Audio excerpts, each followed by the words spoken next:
औरत जान पर खेलकर गर्म हवा के गुब्बारे की चोटी पर चढ़ गई। फिर उसने जमा हुआ वाल्व लात मारकर खोला। तेज हवा का फव्वारा देखकर उसे जीने की उम्मीद जगी। वह झुक गई, खंजर निकाला, जूते की फीता काटा और वाल्व में जूता फंसा दिया ताकि धीरे धीरे हवा निकले। पर अगले ही पल ऑक्सीजन की कमी और कड़कड़ाती ठंड से वह बेहोश हो गई। गुब्बारा धीरे धीरे नीचे आने लगा तो उसका शरीर फिसलता गया, लुढ़कता हुआ नीचे गिर पड़ा। भारहीनता ने उसे जगा दिया। उसने छटपटाया मगर बहुत देर हो चुकी थी। आधे घंटे बाद वह फिर जागी। घबराकर रस्सी थाम ली और देखा कि नीचे हजारों मीटर ऊंचे बादलों का डरावना समुद्र था। वह सिर्फ कमर से बंधी रस्सी के सहारे बची थी, मगर बर्फ पिघलने से रस्सी फिसलन भरी हो गई। रोते हुए उसने टोकरी में बैठे प्रेमी से मदद मांगी, मगर वह चुप रहा। समझ गई वह भरोसे लायक नहीं। उसने रस्सी झुलाकर टोकरी तक पहुंचना चाहा, मगर लात लगते ही उड़ गई। झटके से वापस झूलकर उसने टोकरी पकड़ ली, पर जल्द ही गड़बड़ी का एहसास हुआ। कान लगाया तो प्रेमी ऑक्सीजन की कमी से बेसुध पड़ा था।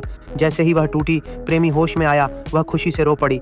उसे लगा गुब्बारा नीचे आया तो हवा मिली और वह बच गया। उसकी बर्फ से कटी हथेलियां देखकर प्रेमी को तकलीफ हुई। उसने शराब से घाव साफ किया, मगर वह जल्दी से मौसम का डेटा लिखने लगी। फिर उसने बोतल दी कि गिरती बर्फ को पकड़े ताकि शोध हो सके।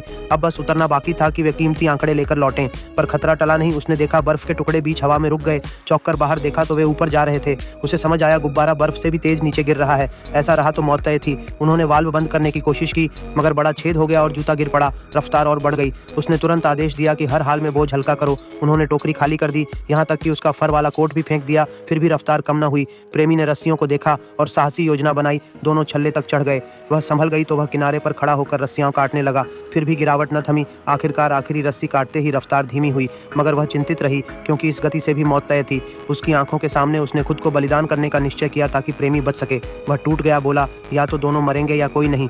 उसने खंजर निकाला और पैराशूट काट दिया। अंततः गिरावट और धीमी हुई। उसका दिल शांत हुआ। वह उसकी लापरवाही पर भी आभारी रही, पर पत्तों ने बचा लिया। वह सही सलामत रही और प्रेमी भी जिंदा बच गया। दोनों एक दूसरे का सहारा लेते लंगड़ाते घर लौटे। अनजान थे कि 1862 में उन्होंने गुब्बारे की सबसे ऊंची उड़ान का रिकॉर्ड बनाया। प्रेमी ने कीमती आंकड़े विद्वानों को दिए और मौसम पूर्वानुमान को आगे बढ़ाने वाला पहला व्यक्ति बना। और उसकी इस सफलता के पीछे वही औरत थी जो चुपचाप साथ देती रही।